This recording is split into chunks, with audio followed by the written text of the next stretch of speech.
Hello बच्चों, चलिए प्रश्न देखते हैं। किस आरएनए की रचना क्लोवर लीफ मॉडल द्वारा दर्शाई जाती है। तो आइए जानते हैं हमारे प्रश्न की मुख्य अवधारणा क्या है। लिखेंगे हमारे प्रश्न की मुख्य अवधारणा है, हमें बताना है आरएनए की कौन सी संरचना, ऐसी संरचना कौन सी है आरएनए की जिसे दर्शाया जाता है क्लोवर लीफ मॉडल द्वारा। देखिए, सबसे पहले तो क्लोवर लीफ मॉडल यानी कि कुछ इस आकार की पत्ती क्लोवर लीफ की होती है और इस आकार के समान आरएनए की कौन सी संरचना होती है। तो जो दोस्तों आरएनए जो होता है हमारा तीन प्रकार का होता है, टीआरएनए, एमआरएनए और आरआरएनए। इन तीनों में से जो टीआरएनए होता है, यानी कि जो ट्रांसफर आरएनए, इस टीआरएनए की संरचना कैसी होती है?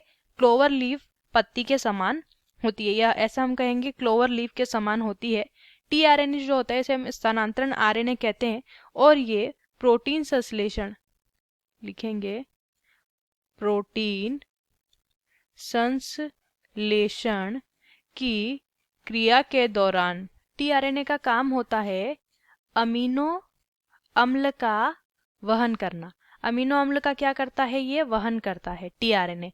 ठीक है, तो इसकी जो संरचना होती है इस आकार की होती है और इसमें इस तरीके से इनमें क्या पाए जाते हैं?